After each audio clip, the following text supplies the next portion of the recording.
Hello, YouTube. Welcome back to Mastodon Comics and Collecting.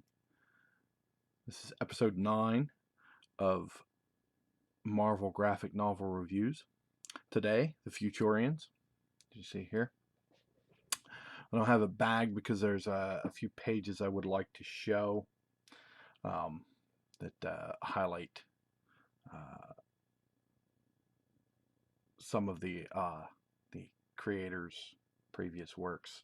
The art and story was done by Dave Cockrum, edited by Al Milgram,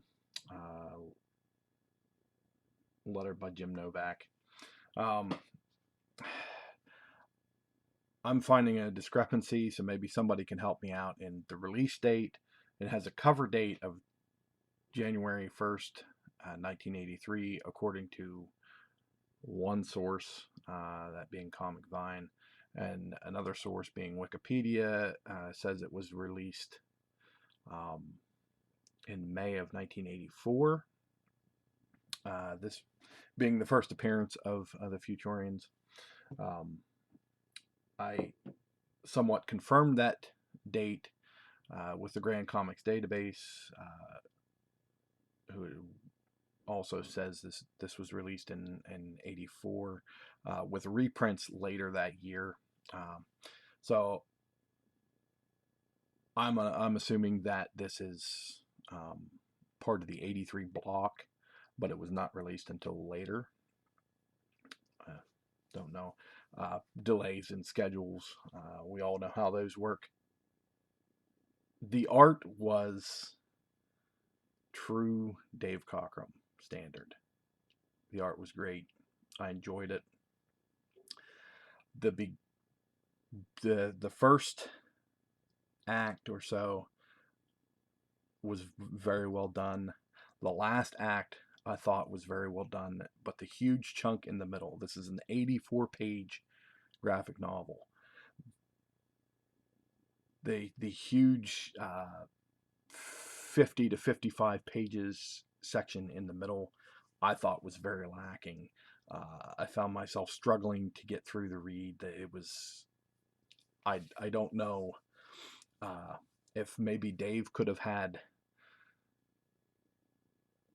someone else on board to write, maybe J.M. DeMatteis or Chris Claremont even. Chris Claremont would have done beautifully with this. But for me, it felt very lacking. The story itself, the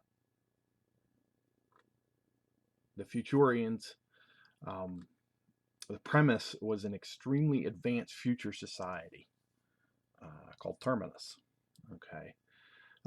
They attempted to alter the past by sending genetic information back through time. Okay, in this futuristic world, you have two main powers. And the one tries to destroy the other. And in the end, they destroy everything but that city. It's two city-states. And that's what leads them to try this genetic time travel, as you will, in an attempt to give certain superpowers, certain human beings superpowers. Perhaps the main character, a person named Van der Vecken, or the Dutchman, from the future downloads himself into the body of a hobo in the late 20th century. He later founds the Future Dynamics Corporation, and he begins gathering people up who have been empowered or who don't quite know it yet. During the process, he convinces them to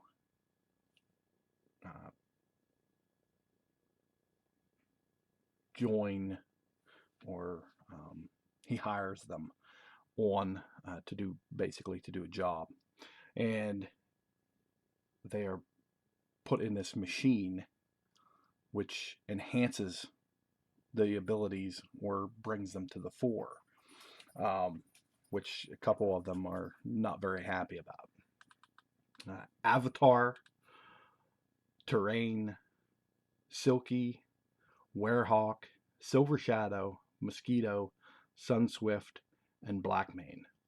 Two of these characters, Sunswift and Avatar and Sunswift, have a history, um, which I'm not going to ruin that surprise. Um, and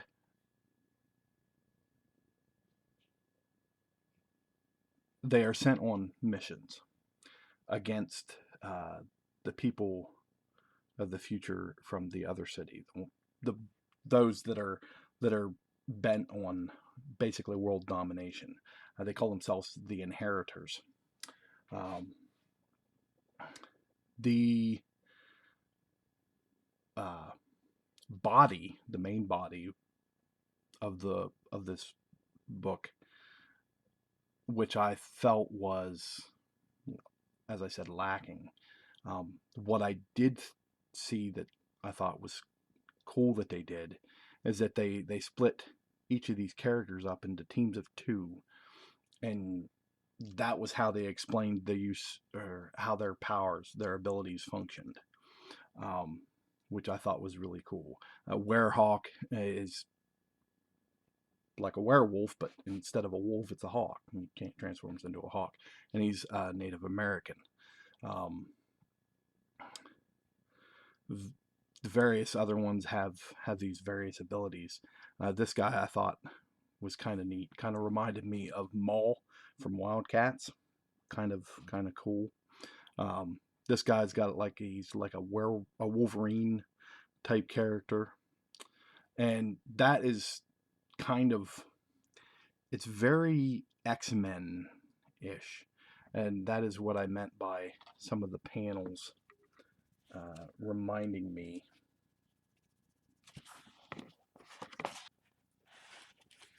Perhaps this panel maybe may somewhat look familiar, but this panel right here is almost a direct cover swipe of a certain X-Men book that we all know very well. Um, all in all, it was an interesting story. The concept was was was kind of cool. Um, very sci-fi ish. The futuristic concepts of them genetically going through the past, I thought was very interesting. But as I said, the bulk of the story, the middle of the book, it just seemed the writing was very bleh. Um, so I don't know. Maybe I hyped it up too much because I really anticipated reading this. I wanted to do it in order, which I did, which I've done so far. Um, the art is fantastic. It's true Dave Cockrum, um, but this, a 6, and that might be pushing it with the story. The art and the concept are definitely a 7.5 to an 8. The story, and because of the lacking in the center, um, it really takes a hit. I would give that a 4.5 to a 5. But overall, maybe a 6. Um, Definitely worth the read.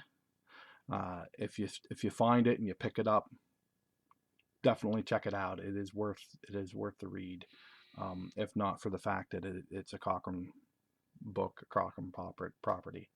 Continued in a 3-issue limited series from Lodestone Comics.